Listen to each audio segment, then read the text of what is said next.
अगर मुस्तफ़ा की पैरवी देखनी है तो किसी और को ना देखकर सिद्दीक़ अकबर की जिंदगी देखनी है। मुस्तफ़ा की पैरवी क्या होती है वो देखना है, उमर फारूक आज़म को देखिए।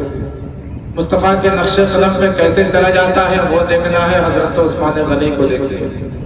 मुस्तफ़ा के बताए हुए रास्ते पे जिंदगी कैसे गुजारी जाती है वो देखना है, हज़रत अली को देखिए।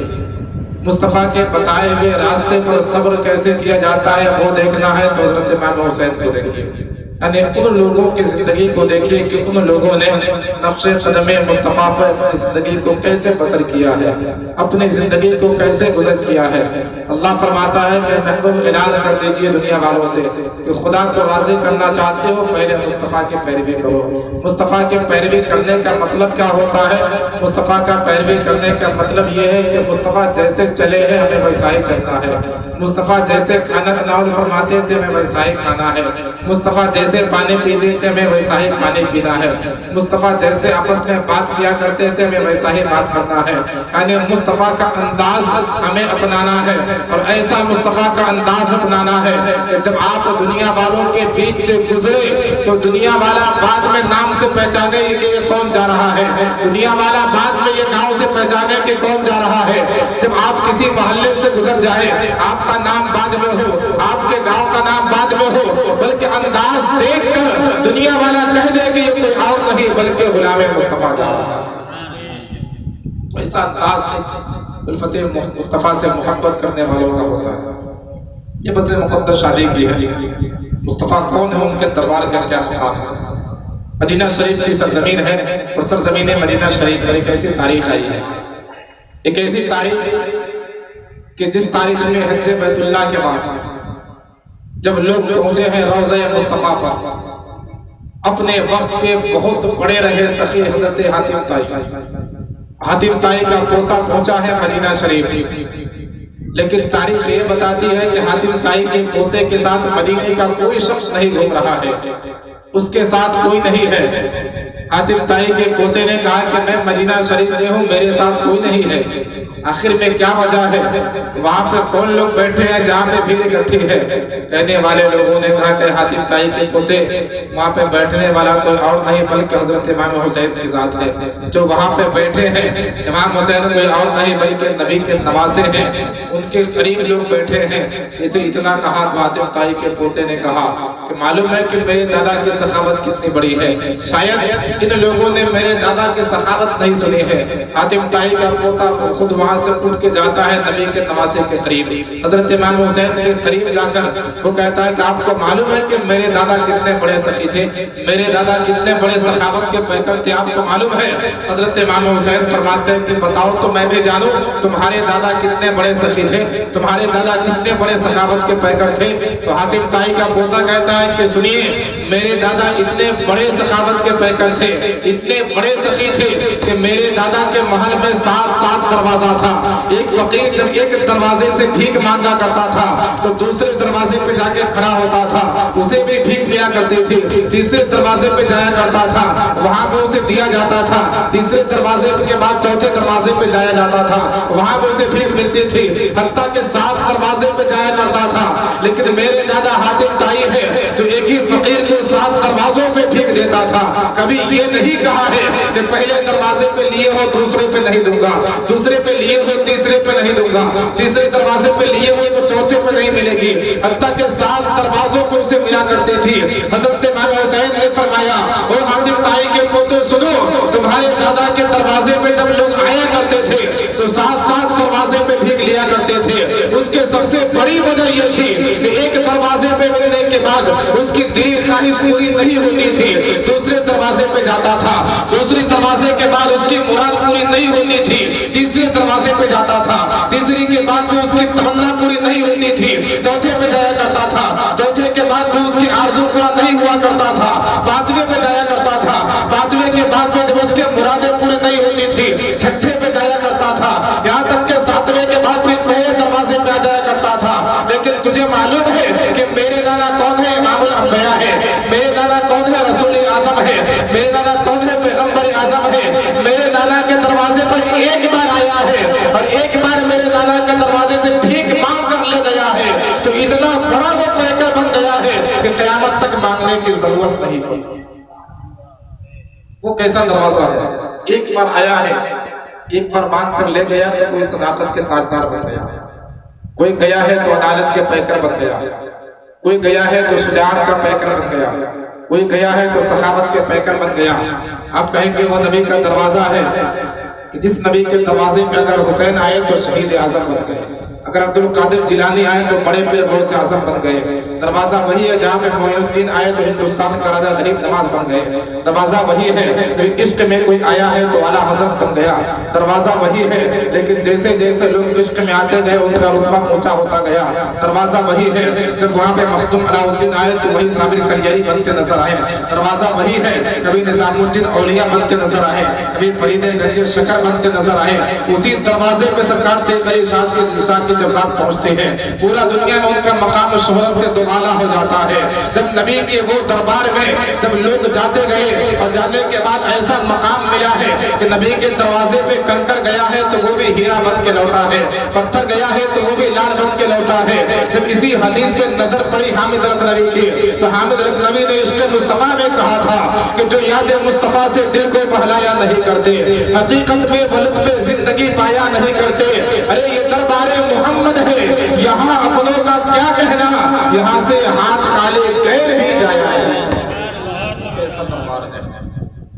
आज अगर हम बैठे हैं उसी नबी की मोहब्बत में बैठे हैं, उसी नबी के जिक्र मिलाद में बैठे हैं, और सिर्फ ये मिलाद ही नहीं बल्कि जो कल निकाह खानी होने वाली है वो भी उसी नबी की सुन्नत है। निकाह खानी एक ऐसी सुन्नत की अदायगी हम करने जा रहे हैं कि आज के दौर में एक इंसान सबसे ज्यादा अगर कुछ समझता है आज के दौर में तो एक लड़की वाले ये समझते हैं कि अपनी बेटी की शादी कैसे करें।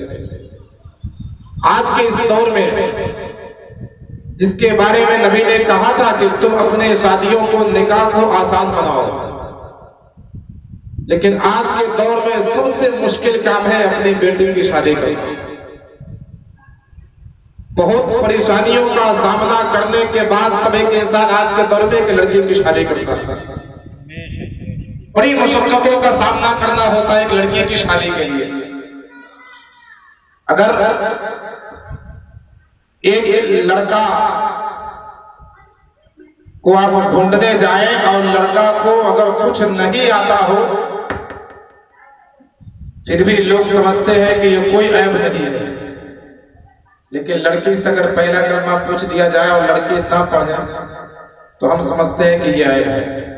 हालांकि ऐब है इसलिए ऐब है कि हम मुसलमान हैं, और जब मुसलमान हैं तो हमें ये याद होना चाहिए। लेकिन सबसे बड़ी बात तो ये होती कि जो खूबी हम लड़की के अंदर तलाश करने जाते हैं कि लड़की कुरान पढ़ी है कि नहीं, लड़की दीनदार है या नहीं, लड़की नेक वो पारसा है या नहीं। काश ये बात अब लड़का के अंदर भी देखा करें और ये ढूंढा करें कि लड़का कैसा है, क्या लड़का अपनी जिंदगी को और अपने होने वाली शादी के बाद अपनी बीवी की जिंदगी को बेहतरीन तरीके से गुजार सकता है कि नहीं। लेकिन आज हम शादी कम करते हैं, कारोबार ज्यादा करते हैं, और फिर ख्याल ये करते हैं कि हमने अपनी शादी सुन्नत मुस्तफा के मुताबिक किया। आपने देखा है कि सुन्नत मुस्तफा के मुताबिक शादी कैसे होती है।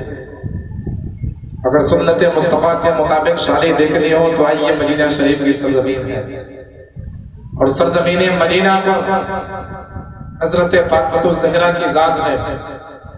और जब फातिमा ज़हरा की शादी के लिए नबी ने ऐलान फरमाया तो बड़े बड़े ताजवर, बड़े बड़े सरदार, चाहे वो सरदार मक्का के हो, वो मक्का के बाहर के हो, सब लोगों ने आकर कहा था कि नबी आप अपनी बेटी फातिमा के हाथ मेरे हाथ में दे दीजिए।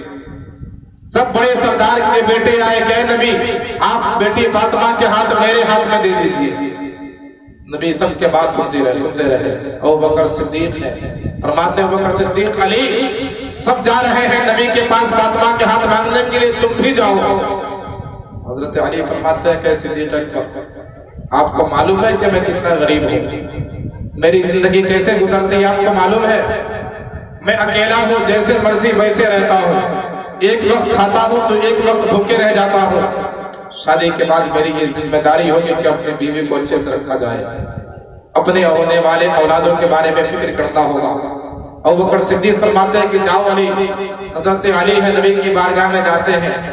नबी राजी हो गए, कह दिए कि हाँ फातिमा का निकाह हजरत अली से होगा। वो तारीख आई है फातिमा का निकाह हजरत अली से होने जा रही है। आप ये नहीं कह सकते हैं हजरत अली और फातिमा की शादी के बारे में कि नबी ने कितना बाराती को बुलवाया था और हजरत अली ने कितने बाराती लेकर गए थे। आज के दौर में अगर कहा जाए तो हर लड़का वाला हर लड़की वाले पे जुल्म किया करते हैं, और जुल्म इस चीज का कि कम अगर कर दे तो ये ख्याल करते हैं कि 150 बाराती तो आना चाहिए, कि हमारी रिश्तेदारी बहुत लंबी है, हमारी अहबाब अकरबा के फहरिस्त इतना लंबा है कि मैं अगर 150 से कम करूं तो फिर बहुत लोग छूट जाएंगे। असल दोस्त असल साथी वही है जो आपके मुसीबत में काम आ जाए। असल साथी वही है, असल दोस्त वही है जो आपको मुसीबत में काम आ रहा हो। हम 150 बाराती ले जाने के बाद 200 बाराती ले जाने के बाद अगर लड़की वालों को तकलीफ ले पहुंचा रहे हैं तो फिर याद रखिए कि हम ये जो कहते हैं कि ये सुन्नत है निकाह खानी, बारात ज्यादा सुन्नत नहीं है। एक तारीख याद रखिएगा कि बारात ज्यादा सुन्नत नहीं है। सहाबाए किराम के जितनी भी निकाह खानी हुई है, एक निकाह खानी भी ऐसे दिखा दीजिए कि जहाँ पे लड़की वाले के दरवाजे पे लड़का वाला बारात लेकर गया हो, लड़का वाला हर इंतजाम लड़की वाला हर इंतजाम करके दिया हो। कहीं से ऐसी तारीख नहीं मिलती है, बल्कि नबी के जमाने में जितने भी निकाह खानी हुई है, हमारे नबी ने 11 निकाह फरमाया है। नबी के बाद सिद्दीक अकबर की निकाह खानी देखिए, फारूक आजम के निकाह खानी देखिए, हजरत उस्मान गनी की निकाह खानी देखिए, तमाम सहाबाए किराम के निकाह खाने को उठा के देखिए। तमाम सहाबाए किराम ने जो निकाह फरमाया है, जितने बाराती आया करते थे सब मस्जिद नबवी में तशरीफ ले जाया करते थे। मस्जिद नबवी में निकाह खाने हुआ करते थे। निकाह खाने के बाद लड़का वाला अपने घर, लड़की वाले अपने घर। अब अगर बाराती को खिलाना है, गांव वाले को खिलाना है, रिश्तेदार को खिलाना है, तो लड़का वाला वो हुआ करता था जिसके बारे में नबी ने फरमाया था कि तुम अगर अपने लड़का की शादी करो तो वलीमा करो, क्योंकि वलीमा करना ये मेरी सिफत है। वो तरीका है शादी का, और उसी तरीका पर नबी करीम ने शादी किया है। अपने सहाबाए किराम से कहा कि तुम भी उसी तरीके में शादी करो। अली की शादी की तारीख आई, तमाम लोग पहुंचे हैं मस्जिद नबवी में। मस्जिद नबवी में जब निकाह खानी हुई हजरत अली की हजरत फातिमा से, मैं सिर्फ ये ज़हन देना चाहता हूँ कि आज जो उम्मत अब ये कहती है ना कि हम मुस्तफा से मोहब्बत करने वाले हैं, आज हमारे पास सिर्फ दावा है कि हम रसूल के चाहने वाले हैं। हमारे पास सिर्फ ये दावा है कि हम रसूल के मानने वाले हैं, हमारे पास दलील नहीं है। दलील से हम पूरे तरीके से खाली है। इसलिए कि अगर किसी से मोहब्बत के दावा किया जाए तो दलील भी होनी चाहिए, लेकिन हम लोगों के पास दावा बहुत है, दलील नहीं है। और दलील इसलिए नहीं है कि हम शादी तो करते हैं लेकिन उस शादी में कहीं भी दिखता ही नहीं कि सुन्नत मुस्तफा के मुताबिक हमारी शादी हो रही है। आज के दौर में आप देखते हैं कि जो बाराती बन के जाते हैं लड़की वाले के दरवाजे पे क्या हाल करते हैं, अपने आप को उम्मत मुहम्मदी में शामिल करते हैं, अपने आप को आशिक मुस्तफा कहते हैं, और लड़की वाले के दरवाजे पर इतना खाना फेंक दिया जाता है जितना से 50 लोग खा सकते हैं। हम इन खानों की कदर नहीं करते हैं बारातियों के बीच में, हम इस खाने की इज्जत नहीं करते हैं जब दूसरों के दरवाजे पे जाते हैं। लेकिन याद रखिएगा कि सुन्नत के मुताबिक जिंदगी अगर गुजारना है तो इन चीजों की कदर करना होगा।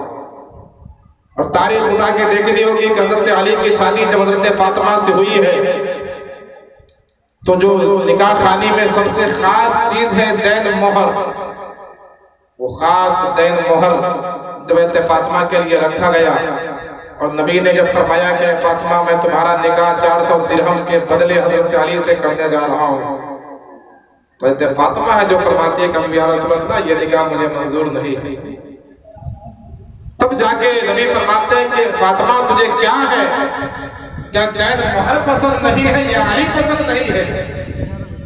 जब ये कहा तो उस वक्त फातिमा फरमाती है कि अब्बू जान मुझे अली भी पसंद है, अली का घराना भी पसंद है, लेकिन जिस दैन मोहर को आपने बांधा है, ये दैन मोहर मुझे पसंद नहीं है। जैसे इतना कहा, नबी फरमाते हैं कि बेटी तुम्हारा दैन मोहर बढ़ा के 500 कर दो, तुम्हारा दैन मोहर बढ़ा के 600 कर दो, तुम्हारे दैन मोहर बढ़ा के 800 कर दो। तो फातिमा कहते हैं या रसूल अल्लाह, आप ये कहना चाहते हैं कि दैन मोहर के लिए मैं रुक रही हो? दैन मोहर से कहने का मतलब ये है कि मुझे दैन मोहर में पैसों की जरूरत नहीं है, रुपयों की जरूरत नहीं है, मुझे ये दिनारों दिरहम की जरूरत नहीं है, मुझे रियाल की जरूरत नहीं है, बल्कि मेरी ख्वाहिश ये है कि आज से कुछ साल कबल मैंने अपने आंखों से देखा है कि मक्का शरीफ के गलियां हैं, और मक्का शरीफ में कभी आप गारे सूर में जाते थे, कभी आप गारे हिरा में जाते थे, और गारे हिरा में जाने के बाद अपने उम्मत की याद में रोया करते थे। गुनहगार उम्मत के लिए लंबे लंबे आपने सजदा किया है। अब्बू जान, मेरी बस यही ख्वाहिश है कि जब मेरी निकाह खानी हजरत अली से हो रही है तो मेरे दैन मोहर में एक भी रुपया ना रखा जाए, बल्कि मेरे दैन मोहर में आपके गुनहगार उम्मत की बख्शिश रख दी। क्या मांगा है हजरत फातिमा ने? आज हमें ख्याल है उसका? सोचते हैं कि फातिमा ने अपने दैन मोहर में पैसे, दौलत और दिनार, जरो जवाहरात को छोड़कर अपने अब्बा के गुनहगार उम्मत की बख्शिश मांगा। आज अगर हम जानते कि कैसे उसकी निकाह खानी हुई है तो काश हम निकाह खानी वैसे ही करते, सुन्नत के मुताबिक शादी करते, किसी के दरवाजे पे जाने के बाद उसे जलील व खार नहीं करते। आज अगर हमारे मुस्लिम कौम के बेटियां तारिकुल इस्लाम अगर हो रही है, यानी इस्लाम को छोड़ रही है, इसके सबसे बड़ी वजह ये मुस्लिम कौम है। सबसे बड़ी वजह क्या है? सबसे बड़ी वजह यह है कि हम 10 लाख रुपया अपनी बेटी की शादी में खर्च कर सकते हैं, लेकिन उस बेटी की दीनी तालीम के लिए नहीं भेज सकते। और अपनी बेटी को जब दीनी तालीम से हम दूर रखेंगे, जब बेटी मज़हब इस्लाम के बारे में पढ़ेगी ही नहीं, न कभी नबी की बीवी की सीरत पढ़ेगी, न कभी नबी की बेटी की सीरत पढ़ेगी, न कभी सहाबिया की तारीफ पढ़ेगी, न कभी ताबाइन की बीवी की सीरत पढ़ेगी, तो फिर तो हालात यही होंगे कि जिस तरफ आज का माहौल जा रहा है, वजह सबसे बड़ी यही है कि अगर आज की औरतें, आज की लड़कियां मजहब इस्लाम से दूर जा रही हैं, तो इसके सबसे बड़े वो हजरात हैं जो मजहब इस्लाम के अंदर मर्द लोग हैं। क्योंकि मर्द लोग अगर अपनी औरतों को, अपने बच्चियों को बताते कि बेटी दुनिया के तुम किसी की तारीख मत जानो, लेकिन अपनी जिंदगी में फातिमा की तारीख जरूर पढ़ो। बेटी अपनी जिंदगी में तुम किसी की तरफ मत जाना, लेकिन एक बार खदीजतुल कुबरा की तारीख जरूर पढ़ो। दुनिया में किसी की जिंदगी को मत देखो, लेकिन एक बार उम्मुल मोमिनीन आयशा सिद्दीका की जिंदगी को जरूर पढ़ो। इन औरतों की जिंदगी को पढ़ो कि आयशा सिद्दीका ने नबी के साथ कैसी जिंदगी बसर की है, खदीजतुल कुबरा ने नबी के साथ कैसी जिंदगी बसर की है, फातिमा ने हजरत अली के साथ कैसी जिंदगी बसर की है। अगर लड़की नेक खातून हो, नेक पारसा हो, तो ये जरूरी नहीं है कि शोहर पैसा वाला हो, शोहर 4 चक्का गाड़ी में सफर करने वाला हो। तारीख लिखने वाला तो यहाँ तक लिखा है हजरत फातिमा इतने बड़े घर की है, नबी के घर के रहने वाली बेटी है, नबी के घर की खातून है, नबी की आंखों के वो जिसे कहे कि नूरे नजर है, नबी की जान है। लेकिन उसके बाद भी हजरत फातिमा की जब शादी हुई है, हजरत अली के घर के अंदर गए हैं, खुद अपने हाथों से चक्की पीसा करती थी, खुद अपने हाथों से कुएं से पानी लेकर आती थी, खुद अपने हाथों से अपने बच्चों को खिलाया पिलाया करते थे। यानी जिंदगी के हर मुसाइबों आलाम को बर्दाश्त की है। इससे आप अंदाजा करें किताबों के अंदर के 2-2 फातिमा भूखे रह जाया करते थे, कई रोज पानी से अफ्तारी किया करते थे, कई रोज पानी से सहरी किया है। आपने अंदाजा किया है कि अगर औरत नेक खातून हो, सीरत फातिमा पे अमल करने वाली हो, तो भूखा तो रह सकती है, लेकिन अपने शौहर की इज्जत को पायमाल नहीं कर सकती।